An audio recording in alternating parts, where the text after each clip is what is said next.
Hi everyone, it's Mr. Greg, and here's the recap for Bethesda Sunday School from October 18th, 2020. Our travels with Paul continue this month, and we've made it to Paul's letter to the Galatians. The Galatians were having a problem. They were constantly mad at each other about what the rules should and shouldn't be for their community. Paul gave them some pretty simple advice. He said that the Galatians should stop fighting about their own points of view and instead live according to the Holy Spirit. If they did that, then their lives would bear fruit like love, joy, peace, patience, and more.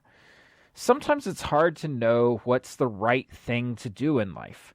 Paul reminds us that an easy way to know if you're doing the right thing is by looking at what your decisions produce. Are you making the world more selfish, greedy, or polluted? Then you're probably doing the wrong thing. Are you showing kindness, generosity, and self-control? Then you're probably doing what's right. This week, our craft is creating our own fruit of the Spirit. But first, let's check in on our passport. Hi, everyone. Okay, so for our craft today, we need 2 pieces of paper. Orange and green are what I'm going to use. A stapler, a hole punch, some yarn, and some scissors. But first, let's look back at our passport that we've been doing this month. And let's fill in our next stamp, which is Galatia. Galatia is actually in what's now modern-day Turkey. So it's not a place that still exists, but it was a place that was around when Paul was writing his letters in the Bible. So we'll make Galatia, and we'll fill that in with a piece of fruit. I'm going to go ahead and make an apple as my fruit. Because like Paul was talking about, the fruits of the Spirit, Galatia reminds us of those fruits of the Spirit. Okay, so here's how we're going to make our own fruit this time. We're going to take a piece of paper, fold it in half, and make a crease down the middle. So what you want to do is take your scissors and cut down that middle crease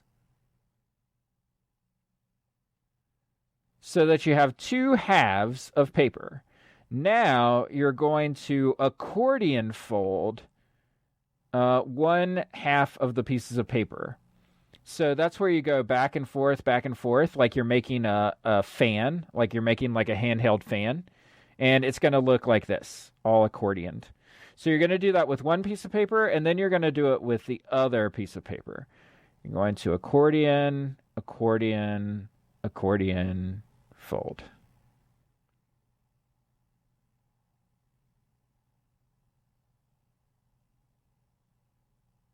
So once you have your 2 accordion folds done, you're going to line them up so that they're attached at one of the folds. And then you're going to put them together, and you're going to staple right in the middle of the 2 pieces of paper to hold them together.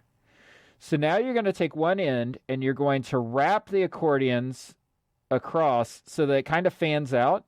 Now you have 2 options here. You can either staple them together, which is pretty easy, or you can use glue or glue dots to hold the 2 sides of the paper together. But you want to do this all the way around.